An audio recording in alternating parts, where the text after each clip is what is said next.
Good afternoon, everyone, and welcome to the Monday, October 21st, 2013, Parks, Recreation, and Community Services Commission. Could we have the roll call, please? Commissioners Fod, Here. Hafayan, Here. Sharkey, Wu, Here. President Khan. Here. The agenda for the October 21st, 2013 meeting was posted on the bulletin board outside City Hall on or before Friday, October 18, 2013. Item 2 is upcoming council agenda items. Mr. President, Khan, Commissioners, on October 22nd, which is tomorrow, we have 2 items on the council agenda. One is approval of a motion to award a construction contract in the amount of $1,044,000 for the Maple Park Site Improvement Project. And 2, we have a motion for the City Council to provide direction on options to address the structural condition of Stengel Field Stadium. And then the following week, on October 29th, we have a resolution of support for Alternative 20 of the Los Angeles River Ecosystem Restoration Study, which is related to Glendale's Riverwalk project and what would be integrated into what would be our Phase 3. So we're going to be asking City Council for a resolution of support, which would assist us in completing Phase 3 of Riverwalk a couple of years down the road. And at this time, those are the only items we have on the docket. Great. Thank you. Item 3, Commission staff comments. Do we have commissioners that would like to make comments? I don't have anything. No. No. No? Okay. Quiet month. That's right. It is quiet month. How about staff? Yes, President Khan, we have a couple of staff comments. We're going to give you an update on the Rose Float, and then I'll give you an update on an organizational change in the department. Good afternoon, President Khan, members of the Commission. My name is Teresa Alexanian, Executive Analyst for the Department. Just wanted to give you an update on an upcoming event being put on by CV Weekly related to the Rose Float. CV Weekly is hosting Let's Be Neighbors, which is also the name of our float, which is a fundraiser for the float, as well as for lions, tigers, and bears, which is where Meatball is staying right now. The event will take place on Saturday, November 23rd at Duke Magian Wilderness Park from 12 to 4 p.m. The event is open to the public, and it's $20 per person, and they can pay at the door. There'll be meatball tasting from local restaurants and meatball throwdown among different participants or restaurants or chefs that would like to participate will be cooking on the spot. And we're also reaching out to local restaurants and supermarkets to see for donation of food, so there'll be light refreshments. There'll be local entertainment, either the school bands or the Swing Society, so staff still and CV Weekly are still looking to confirm the details of the entertainment, but there will be some entertainment. The raffle drawing for the float, as the public and you may already know, there is a raffle drawing for 2 seats to ride on the Rose Float, and a $25 or more donation enters you into a raffle. The drawing will take place at the event, and the deadline for donating to be a part of the raffle will be November 15th, Friday, November 15th. And the drawing will, as I said before, take place at the CV Weekly event. So far, we have 21 people who have participated in the raffle drawing, and we've raised $2,100 from those donations, and we have $11,000 in sponsorship. So that is the status of the donations and the raffle drawing so far to date for the Rose Float. Great. If you have any questions. Questions? Sounds like pretty good odds to get a seat at this point. 21 entries for 2 seats? Yeah, so the chances of people winning are great right now, so we encourage the public to continue to donate and get a chance to enter the raffle drawing. You can go to the Rose Float website. We did launch a Rose Float website And you can go through the city's website, which is www.ci.glendale.ca.us/parks and Glendale Rose Float 2014. And you can get more information on the raffle opportunity and the donation form on the website. And so far, we've had 221 hits, and the average person is spending 2.5 minutes, I guess, on the site. And with internet times, that's a long time, I guess. So, and the website is new, so we encourage the public to continue to donate. Like Commissioner Fott said, your chances are pretty good right now. Great. Well, thank you very much. I'm sorry, when was the deadline? For November 15th is the deadline for donations, and the drawing will take place on November 23rd at the thank CV Weekly event. If I may add, we will continue to accept donations after November 15th, but to be eligible for the drawing, you have to make your donation by the 15th. Great. And we're hoping that as we get closer to New Year's Day, more and more people will think about making their donations, so we'll continue to receive donations after November. And December 1st, I believe, the decorations will start, the volunteer efforts to start decorating the float. So we're hoping with that, there'll be an increase in people's interest and involvement. There goes my chance, okay. We hope so as well. Thank you. Thank you. Any other staff comments? Yes, President Khan, members of the Commission, I did want to provide a brief update on an organizational change in our department related to construction management of our parks projects. For citywide operational and organizational efficiency purposes, our department and other departments have determined to consolidate construction management under the Public Works Department, under the supervision of the city engineer. As a result, in September, we had 5 project managers transferred to the Public Works Department and reporting to the city engineer. Those positions include 3 project management positions and 2 assistant project managers. They will continue to assist Community Services and Parks with development, with design development and development of design construction documents, bidding, and construction management. So we should not lose anything in terms of accountability to the department and efficiency. The department will continue to be responsible for project budgeting, planning, coordination, and design development under the direction of the Planning and Development Administrator, Mr. Tatevosian. So that won't change. There will still be our department's projects, except that we will be serviced by the Public Works Department. This change, I believe, will give us an opportunity to focus and devote more time to projects at the front end to get them in the design and construction pipeline more quickly, such as the batting cage project, the Nature Center, the Dugmajan Barn Nature Center project, the Glendale High School tennis court projects. These are examples of projects which require a lot of pre-planning, and now the project or construction management has been transferred to Public Works. We can devote more of Mr. Tatevosian's time, for example, in these planning efforts at the front end. And another example would be the Fremont Master Plan, which we are having a difficult time getting to because we've had these other responsibilities. So we think that it will work to our department's advantage, and so I just wanted the Commission to be aware of that change.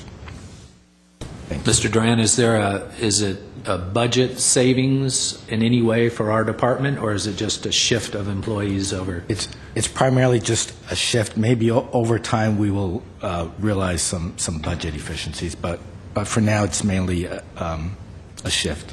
Okay. Thank you. Next item, 4 introductions and presentations at A, Community Services and Parks Media Team presentation. Yes, President Khan, if I can make a couple of introductory comments. This is a follow-up to the agenda item we had last week, or rather last month, when you received a presentation on the efforts of the media team. What was lacking last month, I thought, was an actual demonstration of how our leisure guide works. Our leisure guide is our primary source of advertising and marketing. We're asked all the time by the commission members how we get the word out about all the facilities that we have for rent, all of our programs and services. And so right now our primary source is the leisure guide, And Mr. Garabedian is in charge of the media team, leading the media team, and can walk us through a demonstration of exactly how people could log on and avail themselves to our programs and services. Sabag? Good afternoon, President Khan, members of the Commission. As just said, my name is Sabag Garabedian. We're going to do a live demo of two things that the media team was able, two tangible things the media team was able to bring forth since inception, and one of which is the flipbook version of the Leisure Guide. So the Leisure Guide could be accessed on the Parks homepage, which is a picture of our Rose Float, and we're currently trying to promote donations for the Rose Float. And then just below that is our Leisure Guide. So a person could simply click on the Leisure Guide, and here you'll automatically see two versions. The first one is the PDF version, which is basically the electronic version of what we actually print and pass out at some of our community centers. And the next version is the e-catalog version. So if you're not familiar with this one, we'll just click on it real quick. And basically what it looks like. And this version has bookmarks, which it didn't used to have, and it has live links. So you could directly, when you're looking at it, click on these links and move on to what they're sending you to. And the newer version is the e-catalog version, or the flipbook. And it's basically similar to a magazine. The look and feel is supposed to be like a magazine, even though it's on your computer. And immediately, there's a little thing right here asking you to turn a page. So when we click on it, you could flip the page, and it's basically the same thing as the Leisure Guide in a magazine format. What's nice about this is you could also print like the version we just saw. Sorry, can't see too far away here. You could download the document and save it onto your desktop if you want to refer to it later. You could easily flip the pages from here, or you could click on this and you could email the document to somebody you'd like to share it with via email, Facebook, Twitter, or any of these social media sites. There's more plethora of sites that you could use to share. And as we move forward, it'll highlight, it's in full color, so we don't have any kind of issues with terms of printing. This version will be in color, it's more eye-catching. And it'll highlight a class or a program. And here, we were able to embed video as well. So there's one additional feature that we were missing in that original format. And the video will be whatever we choose. This one's a class highlight of our karate classes. And we could move on. And here's some lifelong learning classes that it'll highlight. The videos are set to automatically come on, and we could pause them by just clicking on that page. And as we move forward, these are our lifelong learning classes, and basically this is what the Leisure Guide is advertising primarily. But when we get to a certain page, now we're advertising programs and services as we move forward. And halfway through the online format, now we've got live video of filming indoor soccer rink or various facilities that we have video on. It could be an actual video like we just saw for karate, or it could be a bunch of pictures that we've put in a slideshow format with music going along with it. And it's been pretty useful. A lot of our facilities needed a dedicated place for us to advertise what it has. A lot of people didn't know what it looked like, so we could do a walkthrough, introductions of the facility, and whatever else we may need to. And there's no space limitation where we could put as much video as we want. And I'm just clicking forward because there's some more stuff at the end here. And I wanted to get to this. And in the past, it used to be print a copy of this registration form if you wanted to sign up for a class, fax it over to the customer service office, and so on. Now, if a person's interested in registering for a class or a program, they could fill out this form, the online form, and then after they're done, they click submit, and the staff person will get an email, and from there, the transaction will be completed. If you want to join the mailing list, you could do so right here. And again, all these links are active, so whatever you see here, if you hover over it, you might be able to move forward. And this helps us a lot because the Leisure Guide is primarily online, so we wanted to give a different way, a different user experience as to how they flip through this catalog. Then we're almost done towards the end. We've got parks listed towards the end of the leisure guide, and then all of these links are active, so it'll send you to a Google map, and from the Google map you could get directions or whatever you may need. We talked about the parks map, which I'll get to in a couple of minutes, but this is a version of the parks map. It's been updated recently to add some color and some of the newer parks that we've added, but it's a picture and we really can't do much with this, so it's there as a reference. And then contact information at the end, whether it's by program or by facility. So that's it for the flipbook version of the leisure guide, if anybody has any questions. I have a couple. Can you print individual pages? When you go to print, It gives you the selection, the it choice. gives you the selection, what pages you would like to print. And then right now, when we link to the leisure guide from the newsletter, let's say, August up, if there is a link to the newsletter for a specific leisure guide article, it'll send us straight to the PDF page of that where it's listed in the leisure guide. We can't currently link to the flipbook, but that's a code that I'm trying to figure out and then eventually get to, so that we refer everything to the flipbook version first as opposed to the PDF version that we saw. And my other, who developed this? Was this in-house for you, or? No, this is a company, a software company that when we create the Publisher, when we create the leisure guide, we forward it over to them. They take the data and give it back to us. And if you look up top at the URL, it's actually their server hosting the information, zmags.com. That's who we've used. There is downloadable software, like trial versions that you could install on your computer, and it'll convert it to a flipbook format and then send it back up. But when Monique, who actually does the leisure guide and collects all the information, looked into it some more, this is the version that we used. And I believe it was the city of Cerritos, their arts and culture, they were using this type of format, so we inquired if they like it and move forward from there based on their recommendation and what they thought was the benefits. So you create it in Publisher and then send it to this? Normally we create this entire format in Microsoft Publisher, and then we send it over to them. Okay. I like the video. I think it's pretty cool to add that. It really adds to this. Is there a way, though, and if you're going through this leisure guide, to search for something? Or do I have to go through for instance, if I want to go to the Spar Heights Senior Center, do I have to go through the whole leisure guide if it's towards the end, or can I search it and it pops it up for me? I can't see it on this browser. I thought I saw a binocular here on the browser that I was working on earlier in the day, where you could type in like youth programs or Spar Heights Community Center, and it will direct It'll take you right there? Exactly. Depending on the browsers that we're using, like I was on Internet Explorer earlier, and right now we're on Google Chrome. So the next one I'd like to introduce to you guys is the Parks Map. This is the leisure guide version of it, and as you could tell, this is what the map is what you could also see online.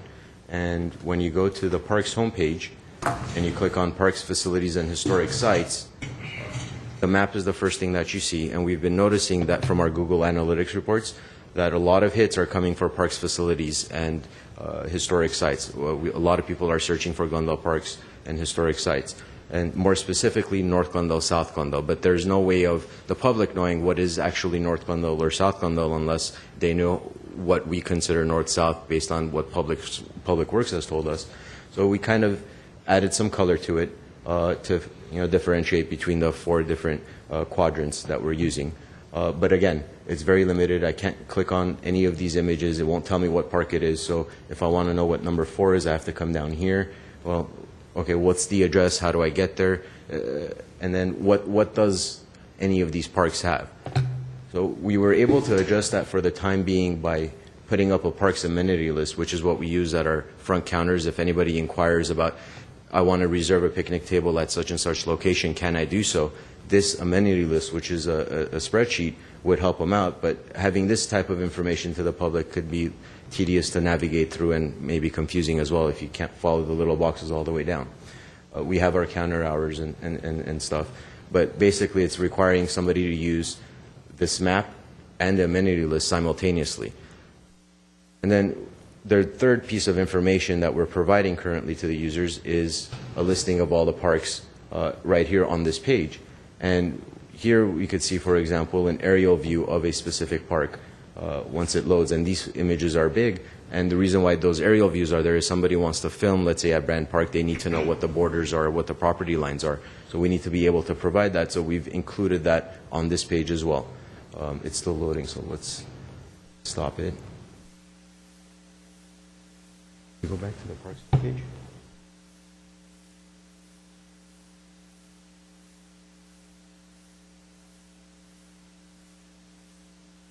Okay. So we were down here, and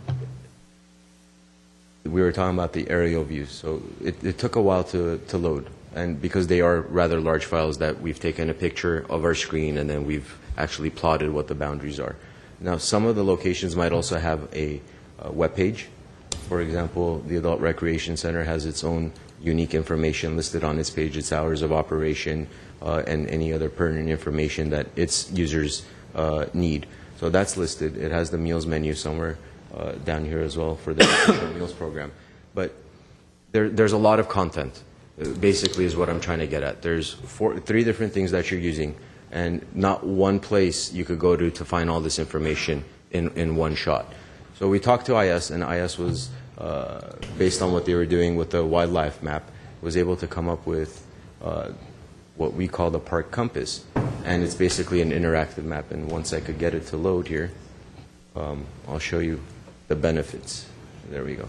Right now you could access it from the front homepage, and eventually all the other information that you saw, the amenity list, the picture of the map, or anything else along those lines, we want to remove and just direct people to this park compass map. So the first thing you see is I could click and drag anywhere I want to be on this map. It's very a Google Map or MapQuest style look and feel. And the next thing, if you haven't noticed already, if I put my mouse, if I put my cursor over any of these parks, it'll tell you what the park is. So no more guessing as to what number 4 is or number 12 is. And then furthermore, when we click on it, right here in the park information, we see the address, we see the phone number in case of reservation. Is there a staff on duty? No. Are picnic tables reservable? No. So if, for example, we were to go down to Verdugo Park, some of that will be yes, the number of barbecue pits there's offered at that park, where to call for reservation, etc. While we're in the information page, we could click here to see pictures of the park. If you notice, the park is still on the back. The picture slideshow just came to the front, and we've put 5 pictures for each park as best as we can. And then if a person is happy and they want to get directions, I like this park, I like the features it has to offer, I want to visit it, they could click here, select the mode of transportation, put in their starting address, and then after they press enter, the end address will automatically populate and they could get their directions. Iris is putting in the address now. So normally, if you choose by car, it'll select the fastest route, so it might be a freeway. Given the time of day, it might be just regular roads. For bikes, it'll use all existing bike lanes that this map is aware of. And then for pedestrian, it'll tell you which way to walk. And then our first question was, could we involve beeline routes into this as well? But unfortunately, that requires another layer of coding that we weren't able to put in at the time. Search. Hopefully, there it is. You see the little car driving up Glendale Boulevard to Verdugo Park. Now, we could change the image and get you an actual satellite image in case somebody's interested as to major landmarks. We could remove all the parks if we want to, just to remove all the clutter. We could ask for a weather report, and being in Southern California, this feature right now may not be useful, but if we back out just a little bit more, we might be able to see some clouds. And if you notice, there's a 4-hour forecast, a 24-hour forecast, and a 72-hour forecast. So things look pretty good for now. If anybody is interested in planning like a birthday at one of our parks, so that's what it's there for. That's the intention. In case somebody's planning a birthday at a non-reservable park, in case they need to cancel, they could just visit our page and they could get that information. And then we talked about the directions, and then over here there's some links to the parks brochures our trails map, our wedding brochure, and our trails events, excuse me. And those are links that we could control, we could remove and update as necessary. And then that's pretty much it for the right side of the map. And then on the left side, you already saw the weather.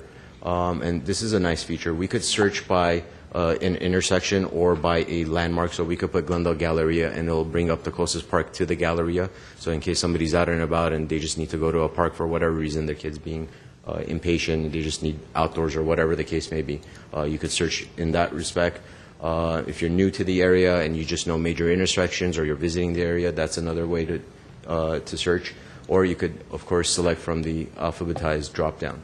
And whichever one you select, it'll bring in that park center of the screen, and park info, it'll automatically give the information about that park. And that's pretty much it. And what it did is it combined an Excel spreadsheet, a web page, and a PDF version of our map that we used to use about 6 years ago, all in one shot. And hopefully it'll reduce some of the phone calls that we get at our admin office and our customer service office as to, I want to play horseshoes, does this park have this? And have admin staff go back and try to figure out on that Excel spreadsheet which parks do and which parks don't, and things along those lines. Great. Questions? Questions? I Comments? just want to say it's extremely impressive, just so impressive. The Glendale Parks and Open Space Foundation does get a lot, not a lot, but it does get questions about parks, and so I think we ought to add this website to ours, and on Facebook also. Yeah, it's very helpful. I love the maps. Catalina Verdugo Trail, by the way, is pretty popular. I see a lot of, and my husband said, where did this motorway go? And tell him to look it up. So, very impressive. Does this have trails? The trails right now, we can't What put in that layer just like the beeline. But when we go to links and we go to trails maps, Oh, we okay, have so to get, you can link to them, okay. yeah, we have to get it off this document. And this is, again, the city's IS department and GIS actually mapping out these trails. So this is a large file in itself. So it'll take some time to load. But you have to use both in conjunction for now. Hopefully the idea is to be able to list everything on one map. It's just trying to find that map that's, relatively affordable, that will be able to incorporate all of the things that we wanted to do. Thank you very much. Thank you. What's next? Item 5 is oral communications. I don't have any cards. Okay. Item 6, consent items. A, approval of the minutes of the commission regular meeting held on September 16th, 2013. Yeah, they can move. Oh, go ahead. I'll move it. Okay, do we have a second? Second. Okay. Commissioners Fuad? I was absent, I think. Okay, so you'll abstain. Kalfayan? Yes. Sharkey? Yes. Wu? Yes. President Khan. Yes. 7, business agenda. A, action items. At 1, motion to note and file a report regarding the Stengel Field MOU. Yes, President Khan, Commissioners, September 24th, the City Council approved the execution of a memorandum of understanding between the City of Glendale and the Glendale Unified School District to transfer responsibility for the maintenance, operation, and management of Stengel Field Ballpark from the city to the school district. And then on September 17th, or preceding that meeting, the school board approved the same MOU. Stengel Field is located, it's a classic ballpark with the stadium building with built-in bleachers or grandstands. It is located at Verdugo Park at the southern end of the park. Stengel Field is the home field for the Crescenta Valley High School baseball team and the Glendale Community College baseball team. And it's been the home fields for those schools for a very long time. So they are the primary users. They get use of Stengel Field and Stengel Stadium at no cost. They don't pay the city for the use of those fields. So it's been an arrangement that the school district and the college has had with the city for a long time. What happened is this year leading up to and during the 2013 Crescenta Valley High School baseball season, there were some questions regarding the quality of the maintenance of the field and frankly some differences of opinion. We thought the field was in good condition.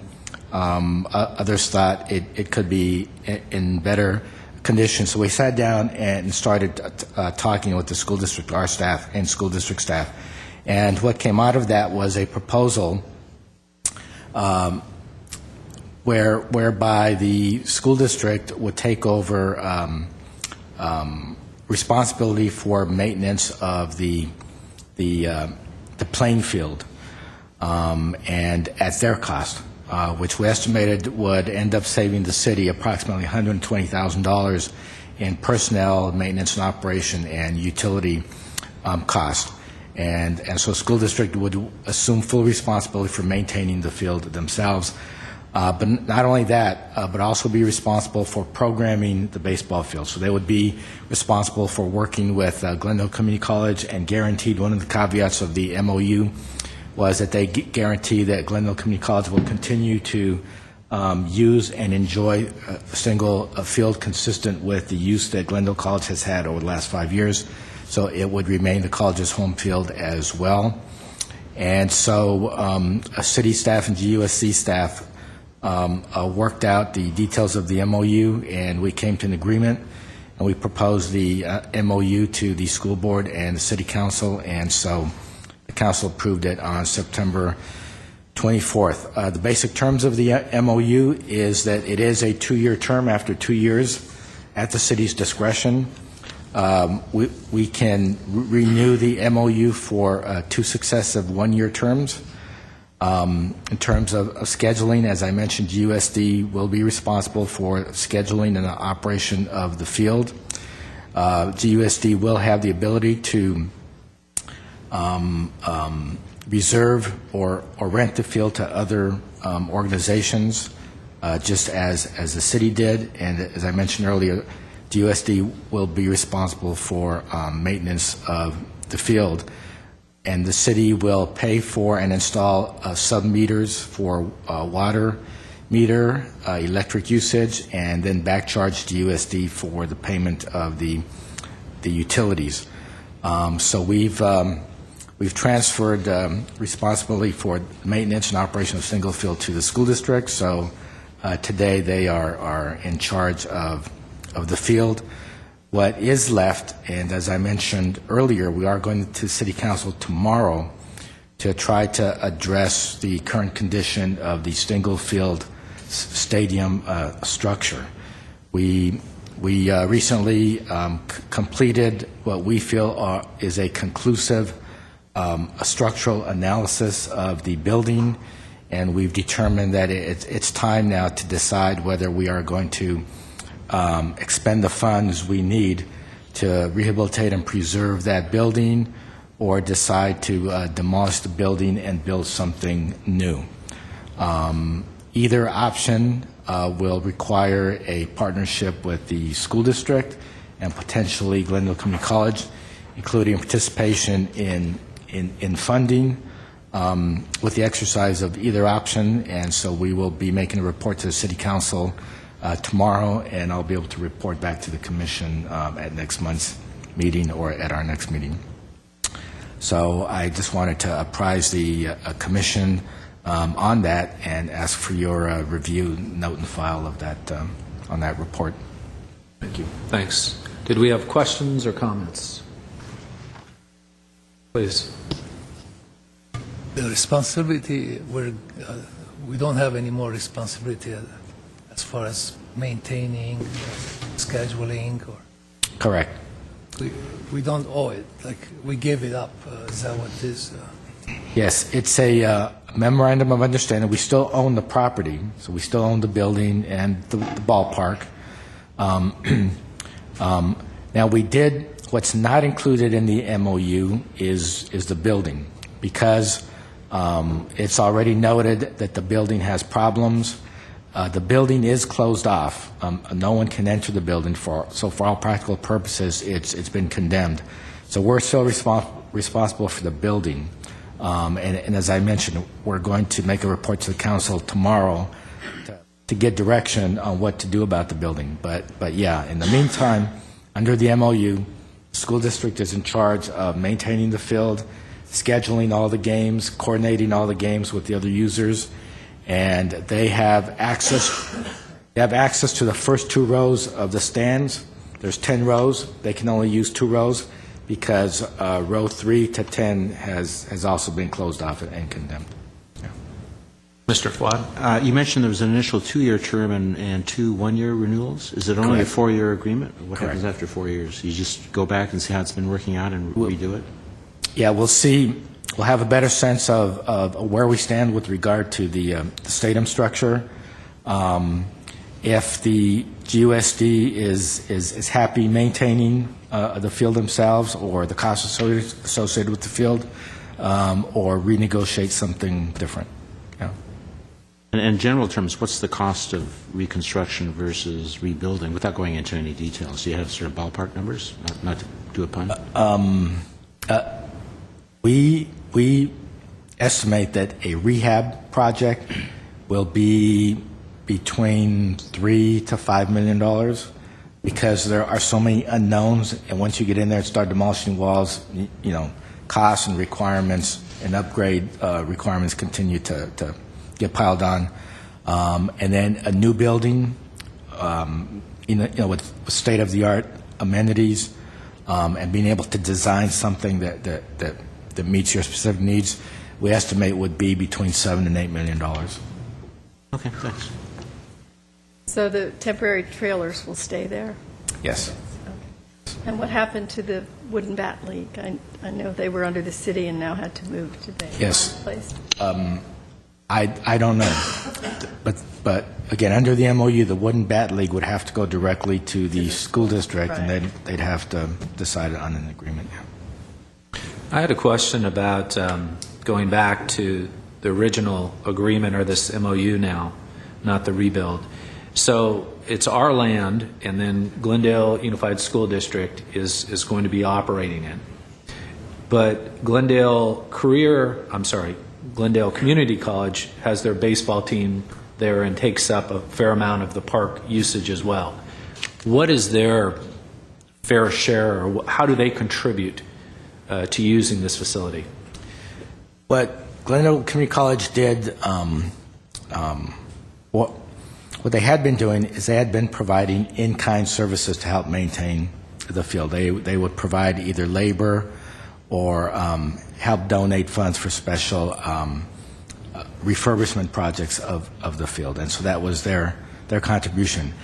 Now, the difference between the college and the school district, the college has much more capacity for maintenance, because they have to maintain. They already have a crew and a system for maintaining their existing baseball and football fields at all of their other facilities. Unlike the college wouldn't have that same capacity. And so again, it would have to be between the school district and the college to make arrangements between themselves. But again, we also had meetings with the Glendale Community College, and the school district is in full agreement that they understand that Glendale Community College will need to continue to be able to use Stingle Field for their home field as well under the MOU. Yeah. But in terms of the college financially participating, it sounds like they don't. It sounds like they use the facility, but occasionally they provide in-kind services. That would be correct. Okay. Then the second part of the question I had for you was to go back to the question that was just asked about the rebuild. Do we know what percentage of each, how much will it cost the school district, how much would it cost the college, or what percentages that were talked about or discussed? No, we don't. We'll get an idea tomorrow night, but right now I couldn't tell you. Okay. I have a quick question. In the report, there was a mention of a minor league team. Have they been displaced completely, so they're no longer using this field? Commissioner Wu, that would be the Angelinos, and they are out of season, so they will have to decide probably in December or January whether they're interested in coming back to Glendale, and they'd have to work directly with the school district. So do they pay any fees to the city? They do. They were paying the city $4,000 a baseball season. $4,000 for about 2 months' use of the field. Yeah, I was And how sorry many to see them go, too. And how many games are within a 2-month span? Home games, assuming they play, 1 week at home, one week away, probably. How many games, Gabrielle, would you say the Angelinos play? Hi, I'm Gabrielle Golia, the sports supervisor.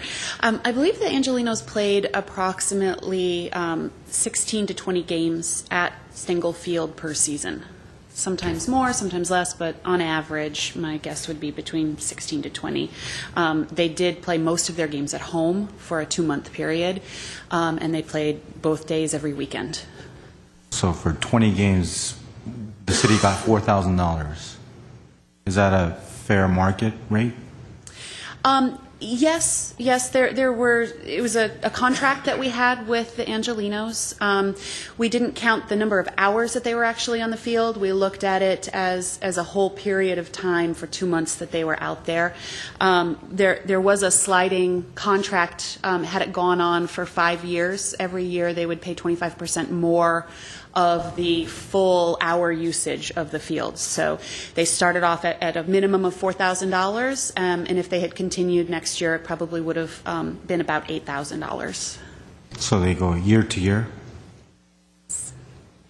So is the $4,000 including utilities, or is it just a flat rate? Flat rate of $4,000 a year. So they have access to all the utilities and whatnot. We don't charge anything in addition to that. So Correct. For 20 home games. Yeah. Sounds like a good deal. Sounds like a bargain to me.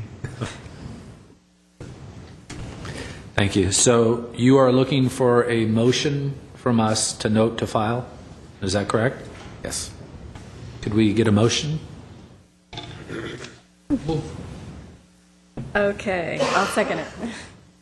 So we have, It's a motion to note and file a report regarding Stengel Field. I'm sorry, to clarify, was that Sharkey moving, or, I'm sorry, Commissioner- who made the motion? Kafayan, and then Commissioner Sharkey seconded. Thank you very much. Sure. Commissioner Spad? Yes. Kafayan? Yes. Sharkey? Yes. Wu? Yes. President Khan. Yes. Item 782, resolution increasing day camp fees. Okay, President Khan, members of the commission, in your packets you'll find a report regarding increase of day camp fees. Currently, our department has 9 day camps citywide and at our community centers, and we have 15 different camp options. We've been providing these camps for a number of years, and the last few years we've noticed an increase in our operating and programming costs related to maintenance and supplies have increased. Equipment replacement has increased, overall facility and park wear and tear after our day camp program. A bill is set to raise California's minimum wage from $8 to $10 an hour. So this is going to be affecting our hourly salaries budget in the next coming day camp year in 2014. Our transportation costs and for field trips have increased due to the increase in fuel. Our transportation and bus rentals have increased quite a bit. Also, our theme park admission costs. We currently have 2 day camps that go on field trips once a week, and we also transport them to the Pacific Park swimming pool. But in regards to the theme park admission, even though we get group discounts, price per ticket has gone up anywhere between $5 to $10 per camper, and that fee is built into our current fee schedule for our day camp fee schedule per participant. And also for this year, we did something new where we collaborated with the Glendale Unified School District for the summer lunch program. So Glendale Unified used Pacific Community Center as a site, and then we used one of our employees from the Nutritional Meals Program to deliver cold lunches to Griffith Manor Camp and also to Maple Park. So that's an additional salary that we were paying for, hourly salary for those 9 weeks of camp. Staff also completed a benchmark study, including fees from surrounding cities and nonprofits, and noticed that we were charging 15% less than other day camps in our surrounding cities and nonprofits offering camps in Glendale. So basically, to keep up with market rates and current operating costs, staff is requesting to increase fees for 7 of our camps that we offer, 7 are options, by 15%. And we're estimating in generating an additional $25,000 in revenue for fiscal year 2014. Any questions? Are these camps break even for the city? Will these fees make it break even, or? Our hope is that we will break even for next year in 2014. My next report for the Recreation Community Services report, I'll be highlighting our summer day camp program for 2013. And this year, we pretty much broke even on all our camps except for the citywide day camp program, which from last year was $35,000, and this year we were in the red, about $12,400. Because you said you looked around and you said we're 15% below, so you increased these by 15. Hopefully that wasn't an arbitrary number. That was based on some assessment of, your proposed costs, anticipated costs. No, because we've also cut down from last year. We've also cut down on our camps. We've consolidated, so we've saved around $15,000 in staffing too. So we hope to, at least break even for 2014. Okay. Commissioner Kafalian? It's a very good job we're doing. Like, you have a lot of helping a lot community kids. My concern is if we increase, are those kids be afford to pay that difference? And my concern, not keep them outside the program. Is there a way to cut down on the payroll, like getting more volunteers in the program? Unfortunately, since we've consolidated some camps, we did save $15,000 in payroll. But volunteers will work, but we are required to have a 15-to-1 ratio. It's our policy that we need to have one employee, paid employee, that's backgrounded and has the experience in running a day camp and working a day camp program, one employee for every 15 campers. We do use volunteers. We do use GYA in Glendale Youth Alliance employees, but it's better to have a recreation leader working to supervise the children. We do have camps, for example, Maple Park Camp. We're not increasing that fee. We're going to keep it standard for that area. I believe it's $75 a week. So if they can't afford one, then we do have other options available for them to enjoy some sort of camp in the city. What do we do? I'm sorry. What do we do if somebody comes and says, "I'd like to go, I'll be part of it, but we cannot afford it"? Do we have a policy for them? We're in the works of developing a scholarship policy. I'm working with all the supervisors of the day camp program, and hopefully within the next couple of months we'll come with a scholarship policy. Which area of Glendale we do get the campers? Mainly, where is more concentrated? We currently have one camp at Griffith Manor, Maple Park, Pacific Park. They're citywide. They're all over. We have camps at Verdugo Park, which takes care of the north end of the city, and we also have camps south end. We have low-income families that participate. We've had a handful of requests, not that many, but we have had requests for scholarships and donations. What we did 2 years ago is we secured about $3,800 from private donors. Thank you to Mr. Tatavosian, and we used that $3,800 for scholarships for camps. Please. On the Pacific Community Center, that is a huge apartment area, and $90 a week, like you said, might be a lot. Can they just come for 1 or 2 days, or do they have to sign up for the whole week? They have to sign up for the whole week because there'll be a staffing issue if we have less staff or more staff and so on. So it's better to get a head count at least a week before so we can schedule hourly employees to work the week. Any other questions, comments? President Khan, Oneg, of the day camps we're requesting increases, how many are in southern Glendale? Or any? The only one in Southern Glendale is Pacific. Pacific, and then we have Griffith, which is considered West Glendale. Maple Park isn't being increased. staying. It's staying as is. Verdugo Park, we're going to increase Verdugo Park. And then we're going to also increase Spar Heights Community Center.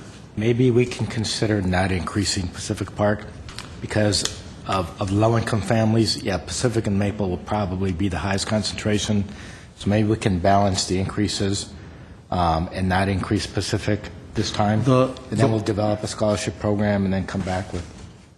The only reason why we're increasing Pacific is because we have the swimming component, whereas Maple Park does not have the swimming component.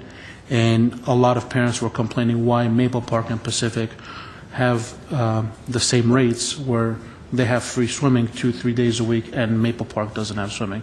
So that's why we're bumping it up a little because of the swimming component. Okay. So if it's the commission's direction, we can delay the increases at Pacific Park, develop our scholarship program and come back, and then maybe a year from now we can reconsider Pacific. Are these these are summer programs? These actually they're three, depending on the camp. For example, Pacific, we have a winter day camp, spring day camp, and summer day camp. The core program is for the summer, but we do have a couple of, we have Spar Heights that has winter camp, we have Pacific that has winter camp and spring camp. Typically they coincide with the school breaks. Okay, because I would. Your suggestion that we don't do a fee increase, if it's going to be in effect for a period of time without the scholarship, then I would delay it to that extent. Well, I would also, to weigh in on it, I would look at potentially delaying all of it, not just for Pacific Park. I think what we should do is we should have a program for the scholarships, for all of it, whether it's in the south, the north, or anywhere else. To me, that makes the most sense. And come back at that time with the scholarship, with the program, and then let's talk about it again. Okay. I mean, to me, that makes a lot of sense. How are the scholarships determined? Do people say, I can't afford it? Is there any verification, or just they say it? Or Commissioner Fall, what we've done in the past is we've given scholarships to families that are assisted by our CDBG-funded programs, for example, Door of Hope, Ascensia, Home and Amen. So we work closely with our CDBG Human Services section, and they will refer us families that need daycare, and we'll go ahead and provide them with free scholarship day camps. Yeah, so there would be a level of income verification. Via these other groups? Yes. Yeah. Okay. Yeah. Have we entertained any ideas as to if we could see corporate sponsors such as, I don't know, like Toys R Us? I don't know, just something that would benefit. I mean, because it is for the youth and for the community, and I just think that it would be a win-win situation for them to be able to tag their name on something like they're in sponsor with such programs. So, I mean, if we were to have something like that in place, and like President Khan had said, I think if we were to be able to assess all that with the scholarships in place, I think we'll be more inclined to approve the increases. But at this present time, with nothing in place for them to fall back, and like Commissioner Kafayan said, if it's going to be coming down to a matter of are they going to be able to afford it, and if they can, they're going to keep the kids out, and God forbid if they, something happens, then it just wouldn't behoove us to go ahead and raise it at this point, I think. Yeah, sure. We can go ahead and secure donations and talk to corporate companies for sponsorships. We'll make an attempt. Yeah. Okay, thank you. Or maybe lower Maple a little bit and raise Pacific a little bit, because Maple's a beautiful facility and great programs. So. Yeah.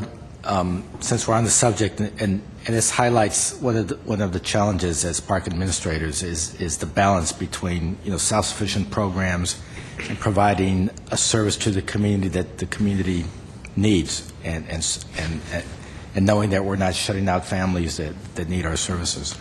But as Onig mentioned, only in the last 2 years have our day camp programs become self-sufficient. For example, when I first arrived, the day camp programs were we're losing money.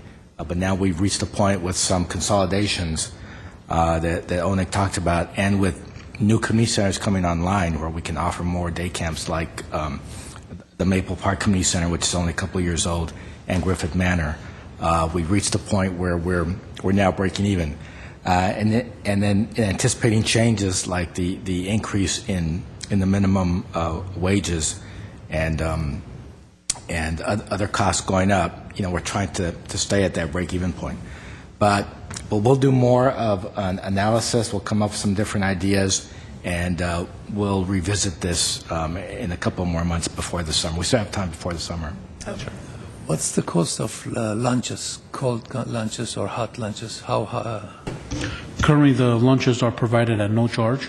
It's a federally funded grant that GUSD Food Services handles that. They prepare the lunch, and the only cost that we have is the delivery. We have a nutritional meals driver that delivers about an hour and a half. It takes them per day, 5 days a week. It's no cost to us. No, No cost. It's provided for free. It's a GUSD program, so we collaborate with the school district so that we're both able to meet both of our family populations. Do we have any programs for after-school programs? We currently, kids. we do have our drop-in programs. We don't have a after-school program that's structured, but we do have drop-in programming at both of our three of our community centers, four of our community centers, I'm sorry. After school, they can come in and, play in the gym or play in our recreation room, use our rooms for homework help, either at Spar Heights Adult Recreation Center, Pacific, or at Maple. But we don't have a structured after-school program. I'm sorry, go ahead. All right. Well, hopefully gasoline will stay down because it was Hope way so. up there, so that might help, but we don't know. That's an unknown factor. So. One last thought, and it goes back to maybe what Commissioner Wu said. So you can come back with a scholarship program, then also if you can get businesses to contribute, I think that would be excellent. But I also think that there's also the option that we need to evaluate whether any increase is acceptable, because this may be a program where we are willing to have a deficit because it is that important.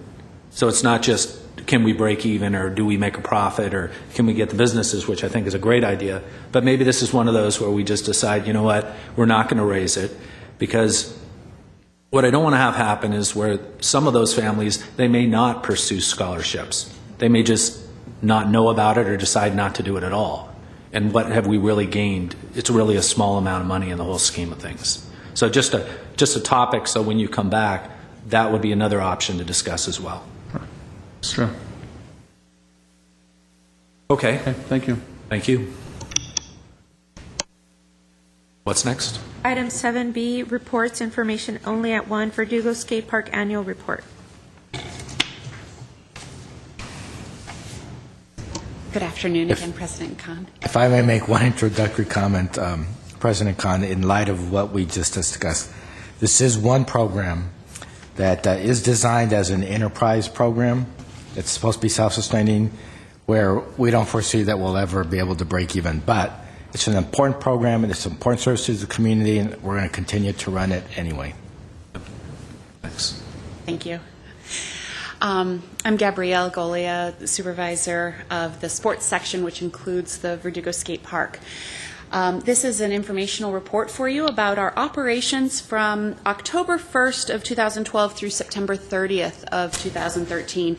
And we chose those particular months because we began charging entrance fees on October 1st, 2012. So we wanted to illustrate what this past year with the entrance fees has been like at the skate park, what our participation has been, and how we've been doing. The Verdugo Skate Park opened in April of 2004. It is a 15,000 square foot skate park, and it features a kidney bowl with tile and coping. That's a very important feature to a lot of our skaters in the area. It's got a very authentic California swimming pool feel, how skating began back in the 80s. And got very popular in the 80s. It's got a clover bowl with an 11-foot oververt extension, a snake run with a love seat and a 9-foot oververt pocket, and we've got a street course. This is a very nice picture of a young man who is skating. Someone at our park caught him. This is a picture of the snake run. It runs through there. I'm not a skater, so I unfortunately can't answer any specifics about how the features are used. That is our kidney bowl on the right-hand side. The snake run is to the left of it. This is our clover bowl. That is an example of the love seat. And then this is a different angle of the clover bowl with the clamshell in the background.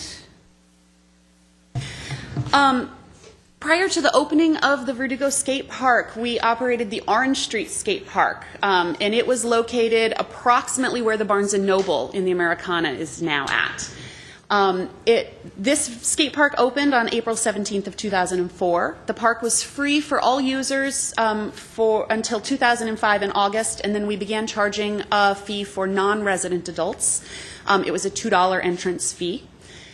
Beginning a year ago, October 1st, 2012, we did begin charging all users an entrance fee to offset some of the staffing expenses. It does not offset all of our staffing expenses. It's shy of 50%. It's probably about 40% of our operating expenses in the enterprise fund. We did do a survey of all participants who entered the park in the month of July prior to creating these fees. 72% of the participants who entered supported paying an entrance fee versus having the park open and unstaffed or closing it altogether. We offered them a number of different ideas, solutions for it, including volunteers, and 72% of the people who entered did actually support paying the fee. We are open Monday through Friday from 4 p.m. to 10 p.m., Saturdays and Sundays from 10 a.m. to 10 p.m. That is our year-round operation. During the Glendale Unified Summer Break, which has been shifting back a little bit, right now it's pretty much the months of June and July and a small portion of August, we are open daily from 10 a.m. to 10 p.m. The fees for the past year, an adult daily fee is $4, monthly is $40, or an annual pass is $75 for adults. For youth, they can enter daily for $3. They can buy a monthly pass for $25 or an annual pass for $50. We have sold, I think, a total of 3 monthly passes. Everybody is either paying a daily fee or buying an annual pass, and it makes sense to do so if they're going to come just more than 1 month. It's already an annual pass at that point in time. For the drop-by skate classes, it's $20 per day. And we also have beginning intermediate skate classes. That is a 6-week session for $100. I came to you last month for private lessons, so it's a $40 fee for the private lessons. That is an hourly fee, although we do also offer it in 30-minute increments should they desire to. And we have the discounted semi-private group lessons where if they're all at that same level, they can come and skate together, and we offer discounts. We do offer a summer traveling skate camp. This is not included in the day camp fees that Onig was just speaking about. This is a specific traveling skate camp, and it's $215 per week. And the kids get to, we take them to various skate parks all over Southern California. Every day they go to 2 different parks, and then they also have some days at the actual Verdugo skate park where they get to play and skate our bowls. Skateboarding classes, in general, we do have the drop-by instruction, which is Monday, Wednesday, and Thursday afternoons between 4 and 5. If people drop by and want to have a skating lesson right on the spot, then we offer them up to 5 people per that hour. And then we have our private skateboarding lessons and our class lessons. Friday Night Lights is a program that began in 2006. We allow the youth to watch skateboard videos on a large projection screen, and they can socialize, they can play the video games, they can skate. It is 1 Friday per month, and until last year we did offer a slice of pizza if they bought a raffle ticket. However, unfortunately our sponsor for the pizza has declined to donate, so we are not doing pizza right now. I spoke about the traveling skate camp a little bit. We also do have film permits at the Verdugo Skate Park. The The film schedule is typically on a weekday, so it doesn't affect our population very much. Most of the time, the films are done before the kids are coming in. We've had commercials such as General Mills, McDonald's, Nickelodeon, Kellogg's. We've had some TV shows. Bones filmed an episode there. They turned it into a BMX park. We also have special events such as the International Go Skateboarding Day, which is June 21st every year. So we try to have some skateboard competitions and a small special event that doesn't cost any extra money. The staff who are there just organize special games for that day. During the last 12 months of operation, 6,831 people entered the park. That is down 49% from last year. So we have seen a decline of participation since we started charging fees. Our average daily attendance was 18 people per day. 69% of our participants were youth, and 60% of the daily participants purchased an annual pass, and the rest paid daily. We only had those few, I think 3, that purchased a monthly pass. We did net $17,424 in entrance fees. And on that note, as far as the fiscal impact, total enterprise revenue that in the actual fiscal year, this is not looking at this program year from October 1st, but it's the 2012-13 fiscal year. We've generated $38,557 in revenue, and our enterprise expenses was $89,315. So we are showing a loss of approximately $50,000, which we anticipated. And this is one of the programs that we do want to support through other revenue-generating programs. Can I answer any questions? How many participants are out of non-resident? Because we're not tracking, because there's not a resident versus non-resident fee, we don't have a specific number on that. But from my staff, speaking with them about the participants, the biggest drop in participation was from our non-residents. Even though their fee didn't change? Their fee did go up by about $2. Most of our adult residents are non-resident, or adult participants, pardon me, are non-residents, and that's where we saw the biggest drop in participation. Our youth maintained about what it's been at, and the adults dropped off because they saw an increase of $2. They used to pay $2 for an entry fee, and now they're paying $4. Did you consider, you must have considered at the time, having a higher non-resident fee? We did. It's very staff intensive to determine if they really live in or not in Glendale, and the staff recommendation from the staff on site was that we just charge a flat fee for all participants and not a resident versus non-resident. And you said an average of 18 people a day? Is that a lot? Is that not much? I mean, 18 doesn't seem like much, but maybe it fills the park. I don't know. It's about half of what it was last year. So it is a 49% drop. We were seeing approximately 35 last year. But again, most of them were non-resident adults. Mm-hmm. Yes. So if the goal is to serve Glendale youth, the program's been a success. Yes. Yeah. We've seen a lot of parents coming in, and they're very supportive of the fees. They're buying the annual passes for their children, and they don't have very much to say. The only people that have had any complaints about the fees have been the non-resident adults.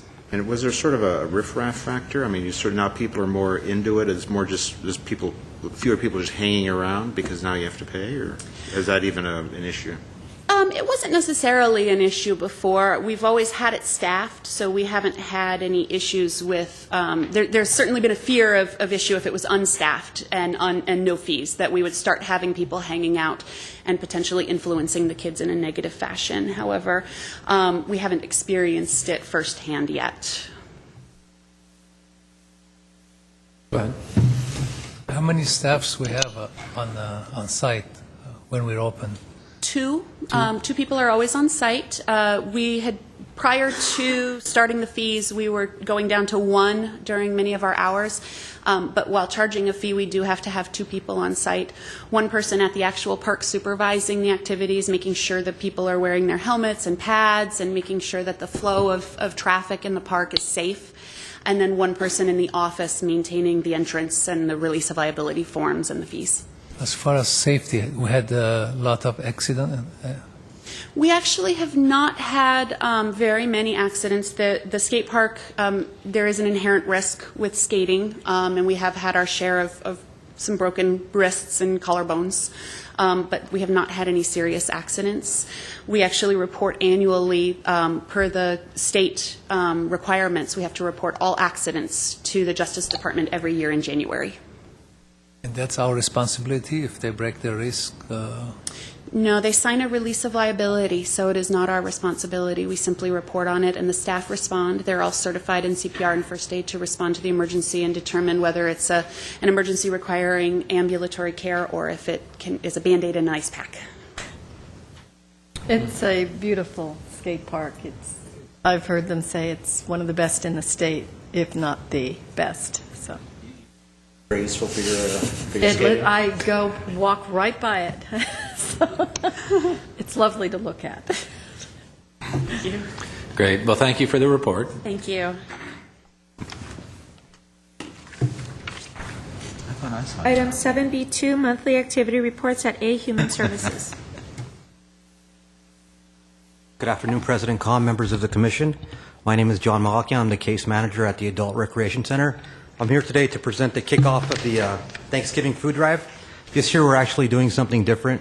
Normally we put boxes at the buildings, the police department, the fire department, the different community centers. We're going to do a Get Creative campaign where we're going to be passing out plain white bags, letting the staff decorate them, fill them with cans, and I'm going to go pick them up, and then we're going to take pictures of our seniors that actually get the bags so that the staff see the results of the donations. So we're going to kick that off today. We just want to come and make a little announcement, if there's any questions. Any questions? I will actually leave some bags here for the commissioners. We're passing them out right now. No, there's markers. Okay, look, there's markers attached to the bags, and there's flyers attached to them, too. My phone number at the Adult Recreation Center is 818-548-3774. For anyone that's interested in the community itself, if they're interested in donating, they can give me a call. And I have a bunch of bags at the center I can pass out. Last year, we served over 60 seniors. It's a great program, but we thought it'd be a good idea to get city staff a little more involved. Normally, when you donate, you don't see the results of your donation. There'll be pictures. They'll see the people that they're actually affecting. So I think it's a great change. We're calling it Get Creative. So it's a change of pace, and we're hoping to get more cans and more involvement. Great. All right. Well, thank you very much for doing this. Thank you. Item 7B2B, Park Planning and Development. I see the agenda. I don't know if I did this one. Sure. There you go.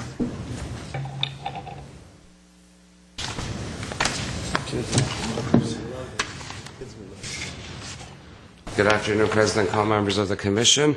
I'd like to spend a few minutes and provide an update on some of our ongoing projects, construction projects. Some of these are repeats from last time because the construction is undergoing. However, we have a few new projects that will start soon. This is Catalina Verdugo Adobe renovation project located in the, my neighborhood. I'm drawing a blank. Verdugo Woodlands neighborhood. This picture doesn't do justice to the park right now.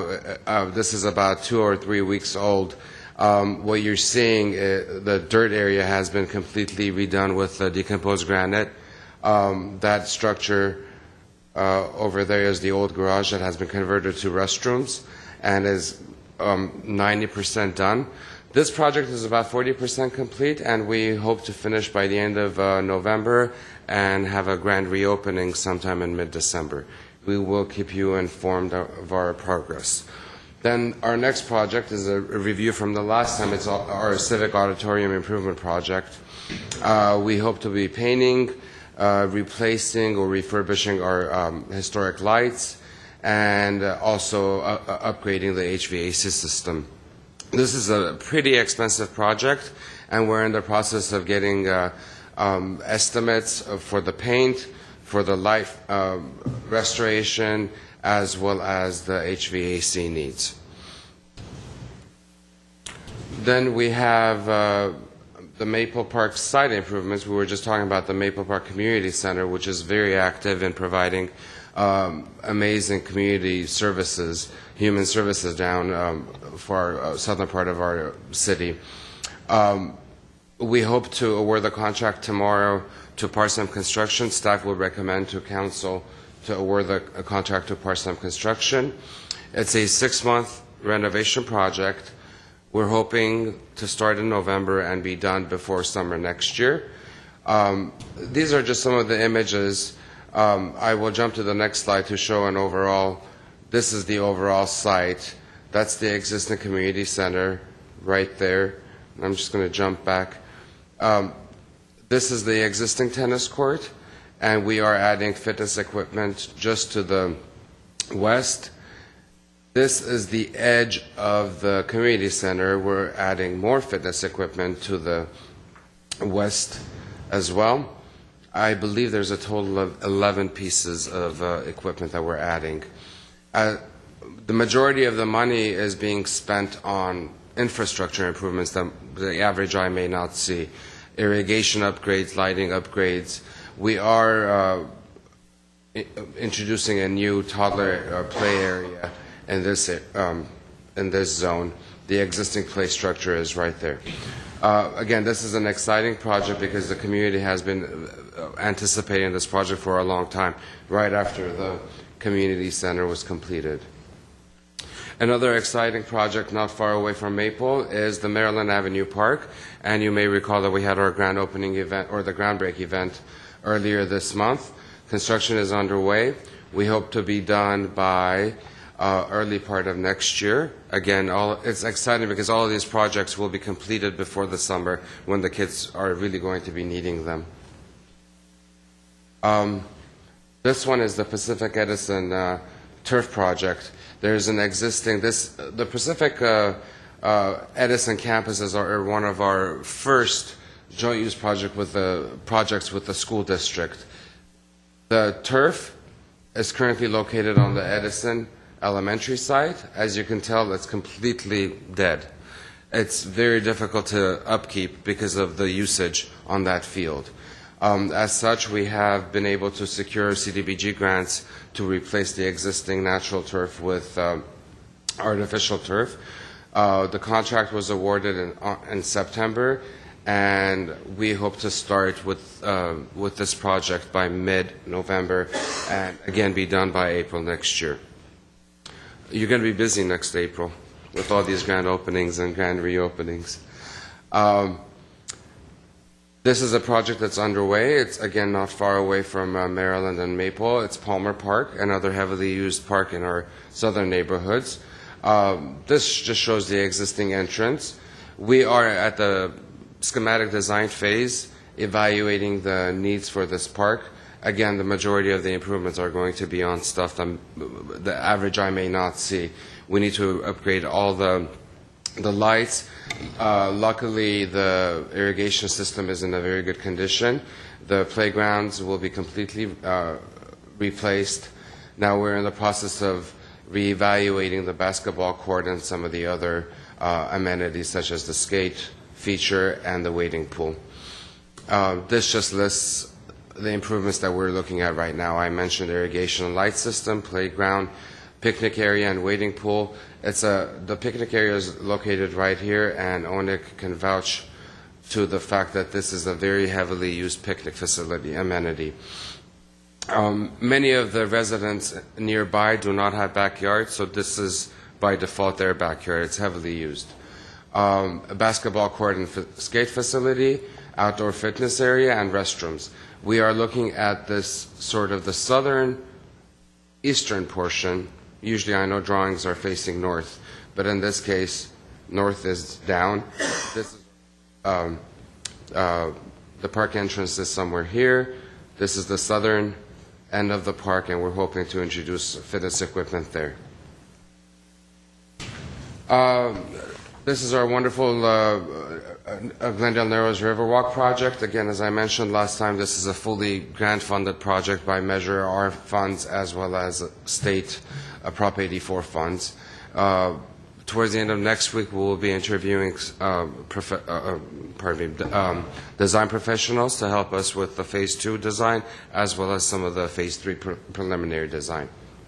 As I mentioned last time, Phase 2 is an extension of that yellow over there is our Phase 1. You can barely see it. The Phase 2 portion of the project will be green, that green portion. And then the Phase 3 will be locating some bridges over to our neighboring city, Los Angeles, to Griffith Manor.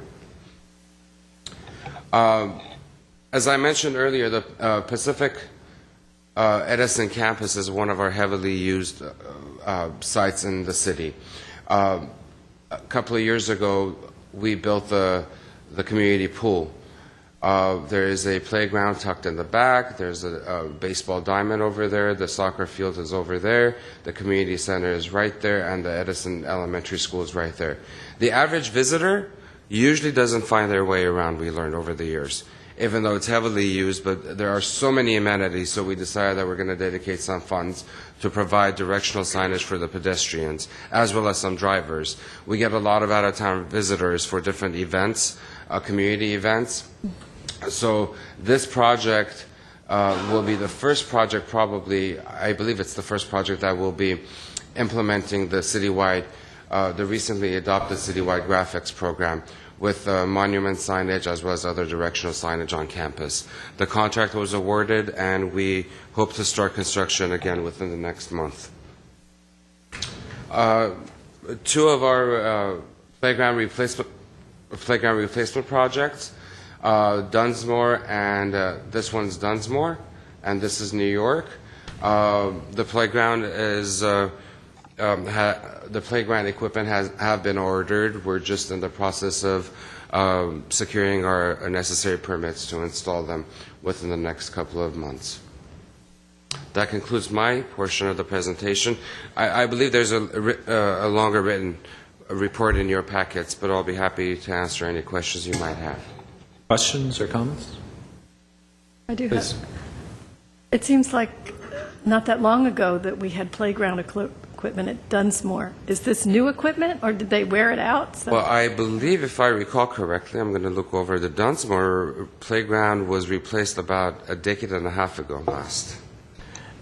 Yes. What am I thinking of with? There are two segments. The segment in Yeah. question right now Oh, is the segment for the 5 to 12. There's a toddler area that wasn't replaced too long ago. That area is Okay. actually staying as is, and the That's- project that we are proceeding with is the 5 to 12, which was a decade and a half ago. It's an Okay. older play area. Thank you. I thought, wow, that was Yeah. fast. No, I forgot about the other component. Yeah, You're right. okay. Thanks for Sure. clarifying. Neil, I had a question for you. You had mentioned about the Palmer getting exercise equipment. Yes. How do you decide It's the equipment and how it works and functions and all the other good stuff? President Khan, that's an excellent question, one that we actually were talking about with the design team last week.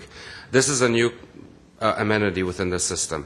You may recall that we have about, I want to say, 5 exercise pieces installed at Mountain Dew Trails at the sports complex. Those are targeting our seniors, and they're basically serving our physically disabled community. So they're not necessarily the norm. We are also installing, we will be installing about 11 pieces at Maryland Park. Now we're hoping that by the time we get around to Palmer, we'll have tested both the complex equipment as well as Maryland, as well as Maple, to get a better sense of.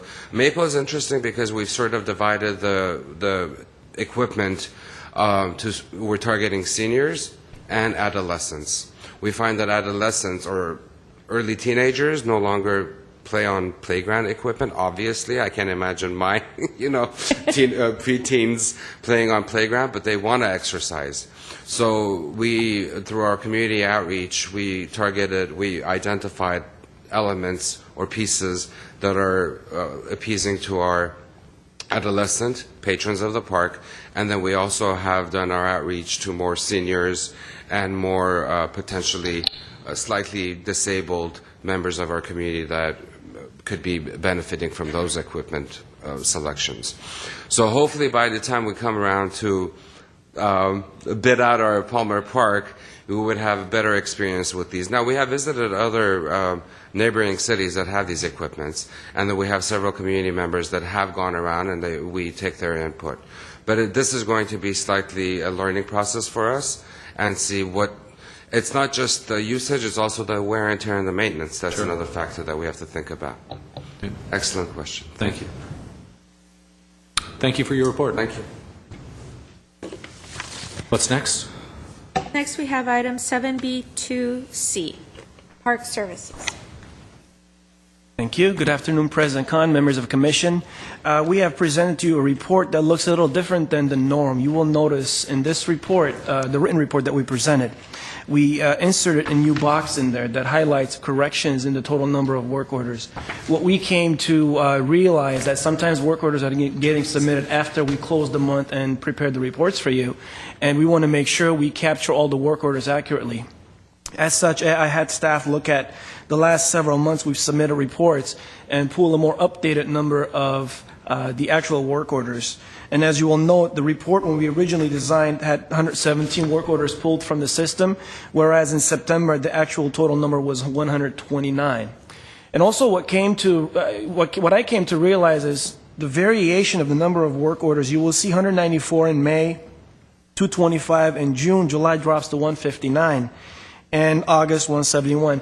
It's not as consistent. So what we figured would be ideal is, what are we doing? Because some of the work orders require a longer number of hours, longer number of staff. So we decided it might behoove us to actually list the number of hours that go along with the total monthly work orders to give you a better idea as to how much work is actually being completed.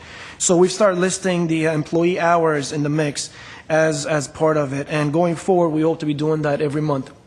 So you can see the number of work orders and the total number of hours expended on those work orders.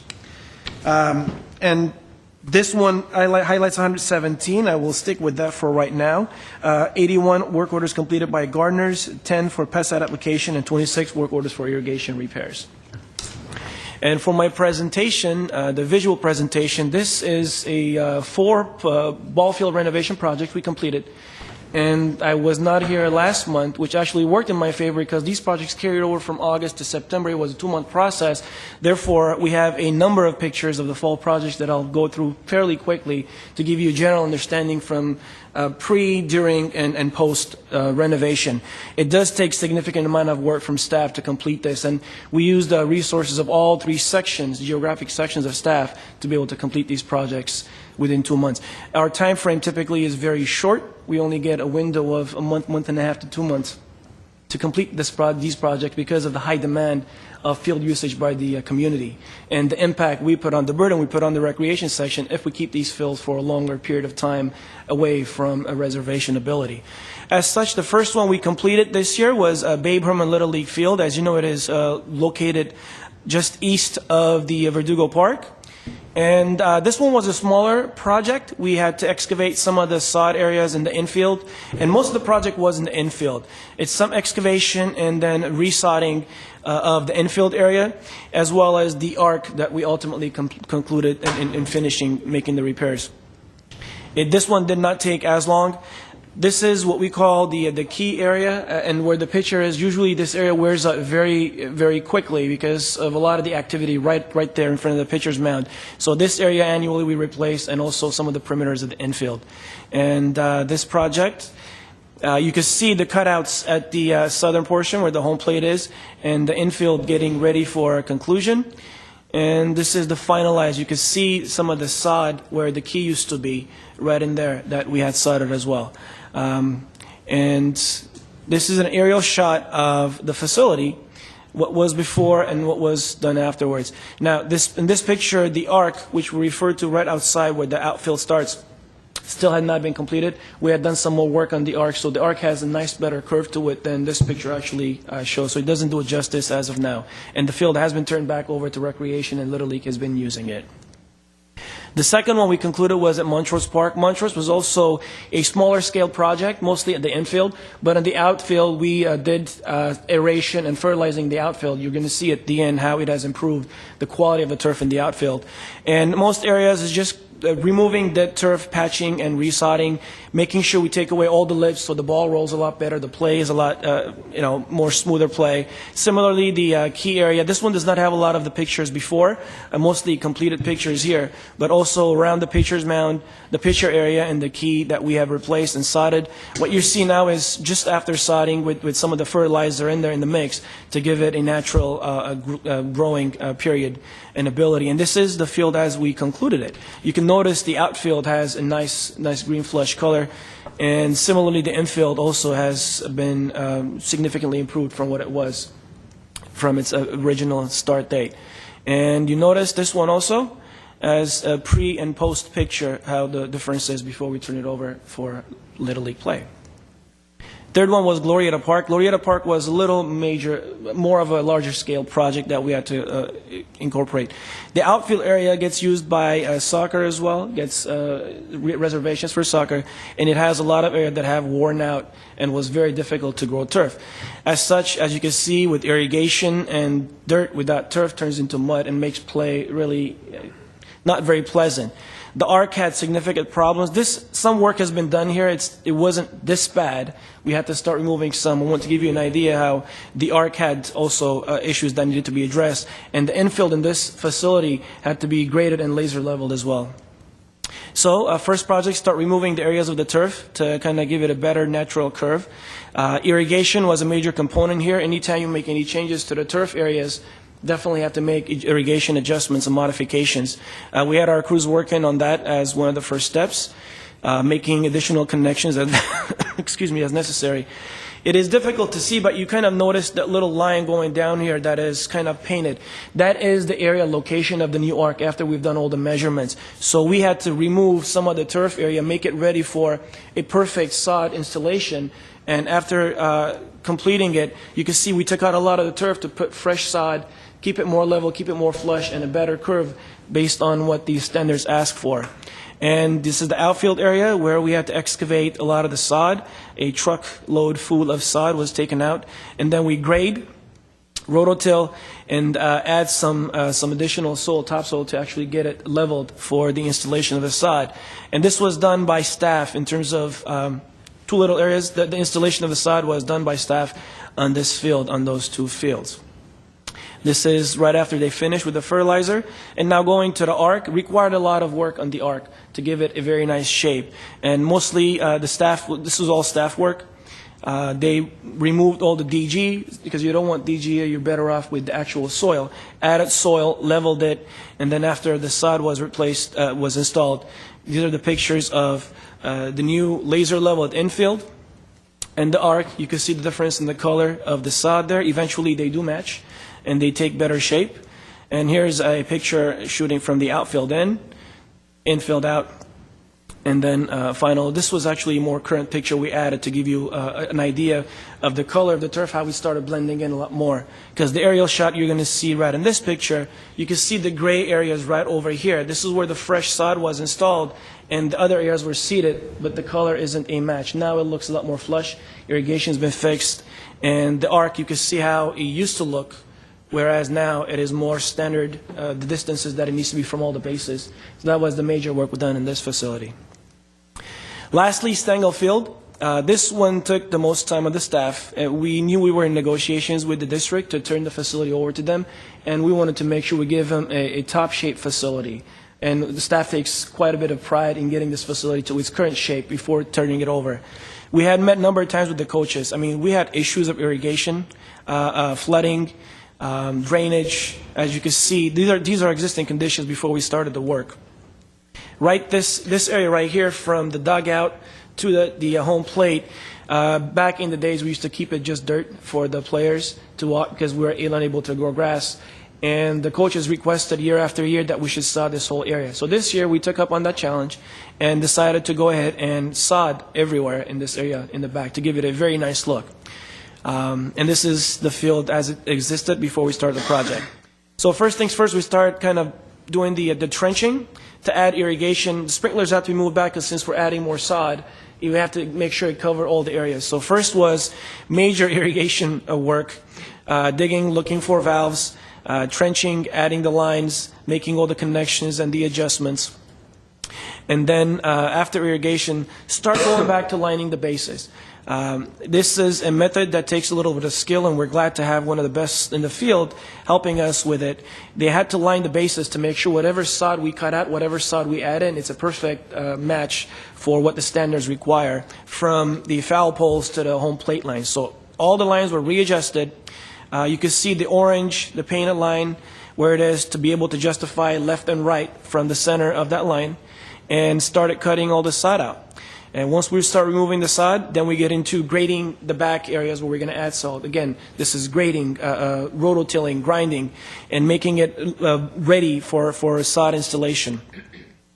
There are a lot of pictures that give you directions and angles, but all the same work in this area. Had to remove the brick dust in this area to be able to bring in soil so that we can lay the sod over the soil. Again, our staff did most of the work in this back areas in terms of the grinding and leveling. This is, again, the key shape area right in front of the pitcher's mound that we also replaced sod. The coaches had also requested that we give them a little coach's box. The coach's boxes used to be, turf, but they're very difficult to grow turf because the coaches put a lot of the impact over there. So based on the coaches' recommendations, we cut out the areas that they requested for us to keep it more of DG and dirt versus the sod. And that was part of the requirements from the coaches we added into the project. This is one of the locations. This is the other one. As you see, this one has been filled back in with DG. And again, bring in a lot of the topsoil, more amendments into the mix. Most of this done by our staff. Up until the point where we got it ready for laser leveling, we got a contractor in for their specialized skill sets and the equipment to laser level the facility. And again, this has been prepared. This is the infield. You can see the dirt area looks brownish tone. That's what we prepared for the sod installation to give it a nicer feel for it. And this is the arc. The arc also, we removed several feet away from the arc, the whole distance, to be able to lay new sod. And this way we're able to remove all the lifts that cause the bumps of the balls to give it more flush, nice little tabletop feeling in the play. And after the irrigation was adjusted and the sod was cut and removed, we prepped it. This is just pre-installation of the sod, where we put in the dirt. And then we get a sod company to come in and lay the sod. And the sod comes in 100-foot rolls, which makes life a lot easier for us to do the installation. They measure it up. They put them in the areas. They cut them. They lay them all out. And ultimately, when they are done with their different steps, we take the facility back and start doing the infield areas, the brick dust areas. There are a lot of pictures of it, and this is a completed version. What this gentleman is doing right in the middle is actually rolling the sod, and this helps kind of root it better. It pushes in, it levels it more, so you don't have any bumps in the turf. You don't want anybody tripping over it. This is the wing on the third base side, where the sod has been installed, the coach's box has been laid in play, and this is the arc. You can see two separate rolls kind of going forward, and we had measured it accordingly to make it a perfect fit. And you notice this gentleman pulling away. What that is netting that comes along with it. We have seen, if you leave netting in the sod before installation, over years, if the sod wears out and you get dirt areas, the netting stands out, and then it causes tripping hazards. So now going forward, we require that they remove the netting before they do the installation so that we don't have any hazards in the future. And this is a shot of the completed picture of the arc installation of the sod. And we had a number of staff working in this facility. This is Turfus. We blend this and mix it in for a better playability. Coaches love the material. It absorbs the water. It doesn't puddle. And it makes play a lot more efficient and more fun for the players as well, more safe.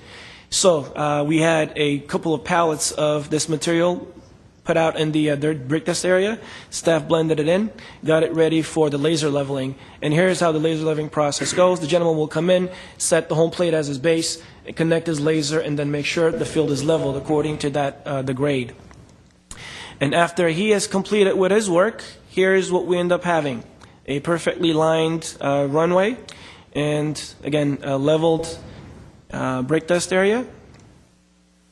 The turf, and we also had to cut, based on the coach's recommendations, from each base, first base, second base, and third base, coaches requested a little more cut out of the turf, so the players do come in from the bases to play. So because of the lot of the playability, they requested less sod in the area. So we worked with their requirements and moved a lot more sod, took a lot more sod out of those areas in the bases. And here's a picture of the completed field.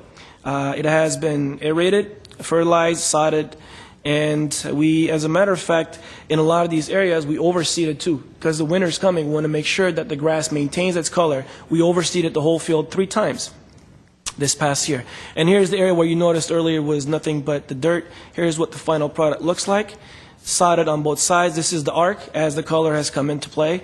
And the reason why I want to show these pictures of the current, again, the aerial is not going to show you a nice flush color. It's going to show the difference between the grayish tone of the sod and then the existing sod, because when you put it in, it's still a little white. And this is the aerial shot of the facility after it was completed. And that concludes the pictures for the 4 facilities.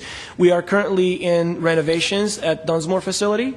Again, similar type of work, very heavy workload. And then come December and November, December, January, 2 months of the 3, we'll be working at Pacific and making some field renovations at that facility as well. And more to follow in May. Great. That concludes my report. Questions or comments? Stangl Field, how do you control the bleachers? You can use only 3 of them, and then?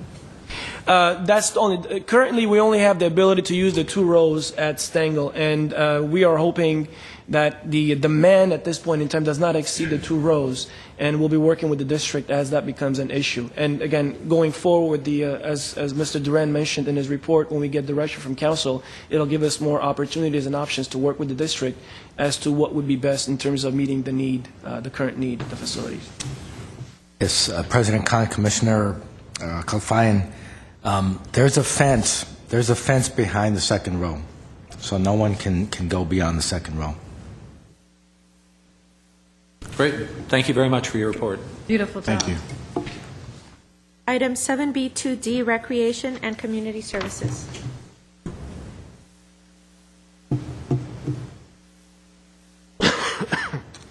Okay. Okay, yeah, I'm ready for the That's you, Rodney. I see. I'm going to be talking about basically highlighting the summer day camp program for 2013 that we had this past summer. Camps were offered June 10th through August 9th. Every year it's getting earlier and earlier and earlier. We run on the GUSD yearly calendar.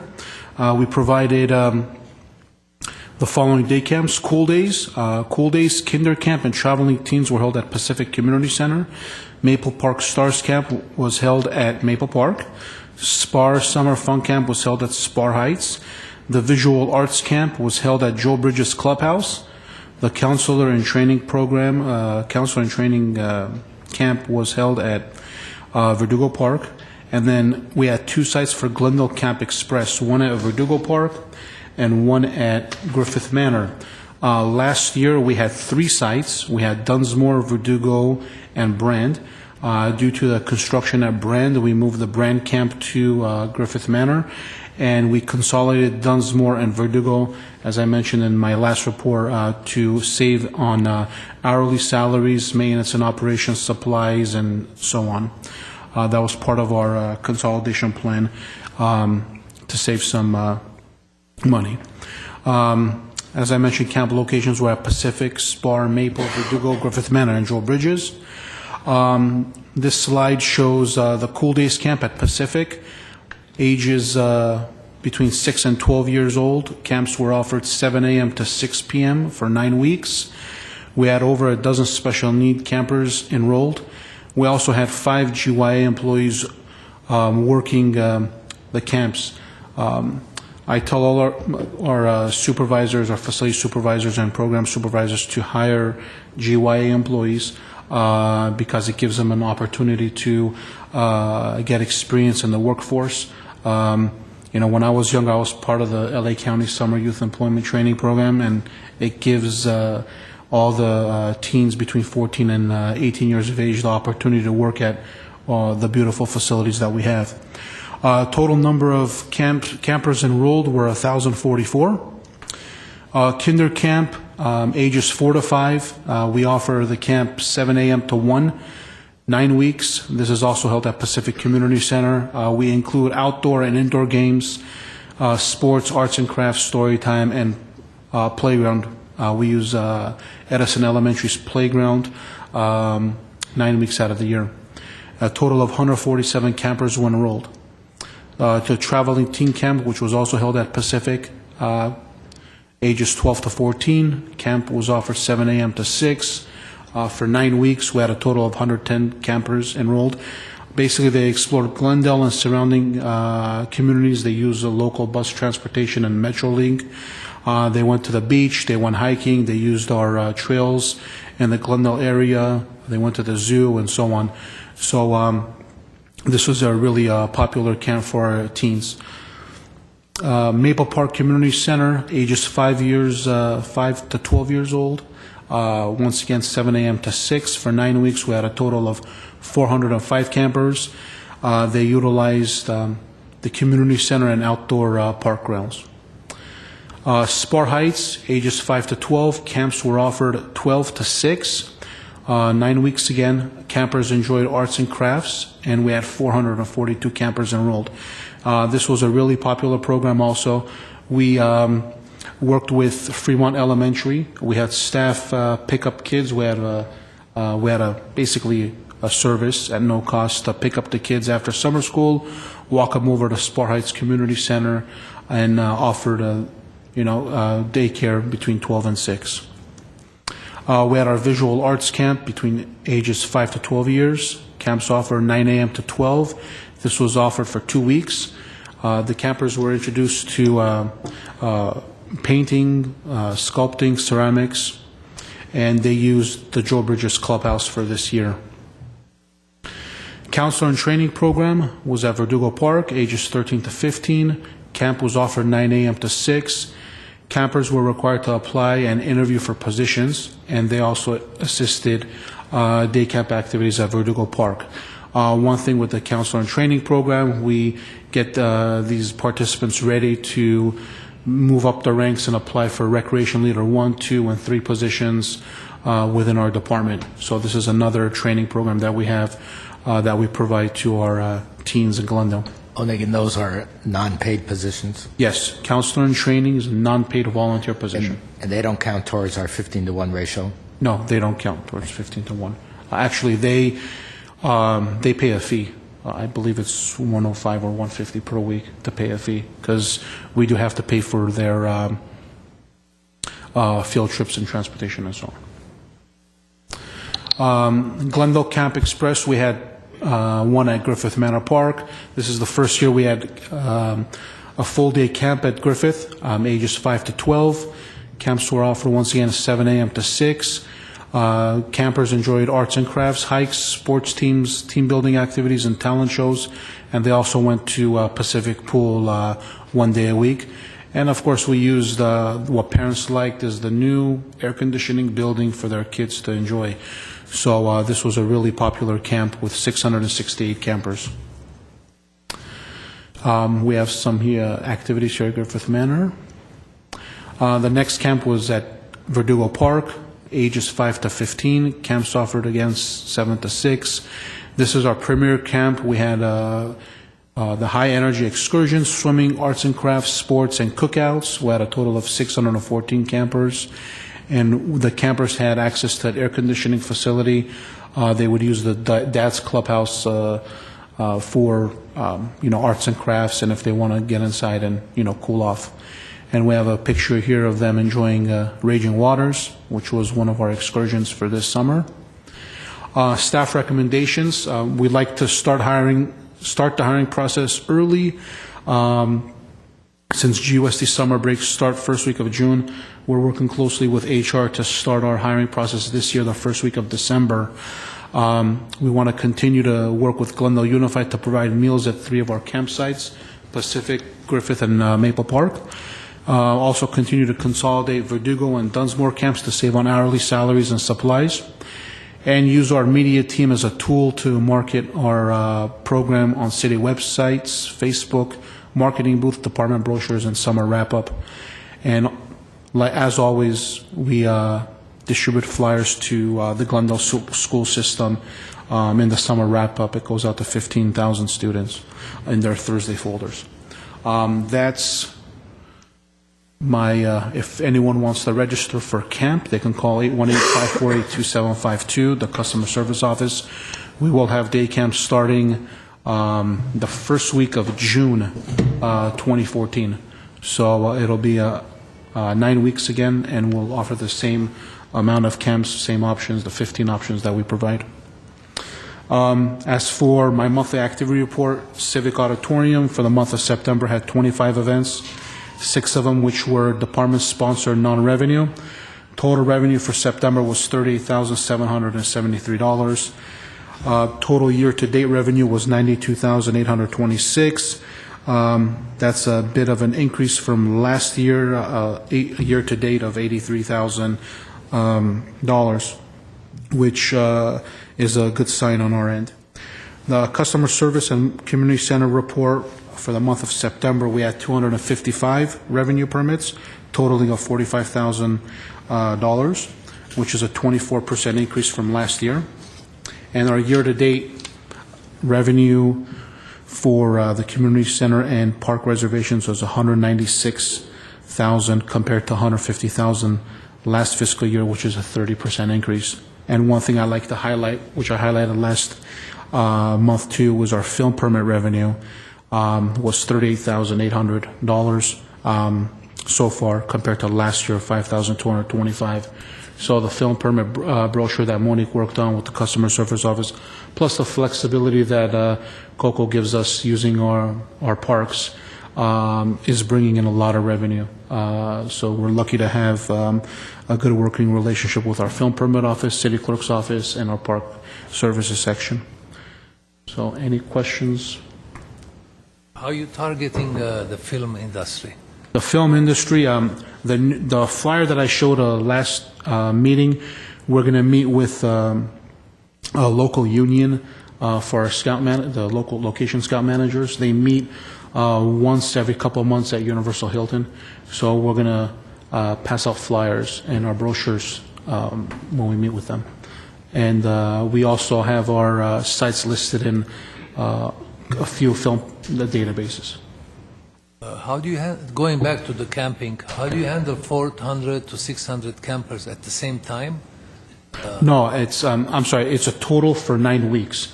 So basically, for example, Pacific had about 110 campers per week. We have a limit. It's usually each session is 1 week. Yes, each session is 1 week. So it's not 600 campers at a time. So it's our ratio is 15 to 1. So 15 campers to 1 recreation leader. Our programs are 1 hour, 1 week. All programs are for 1 week. All of our camps are designed for 1 week. It's a 1 week program. It runs for 9 weeks, and then we recommend our parents to sign up, like for camps, the popular camps like at Pacific, Spar, and Maple. We tell them to sign up early. Early registration starts in May. So on any given day during the summer, we have, 350 campers per day? 350 campers per day citywide. Pacific has 110. Griffith has had 60. Verdugo had about 70. Maple Park had 60. About 300 and 325 per day. Thank you very much. Thank you. What is next? Item 8 is adjournment. Then we are adjourned. Thank you. Thanks. Are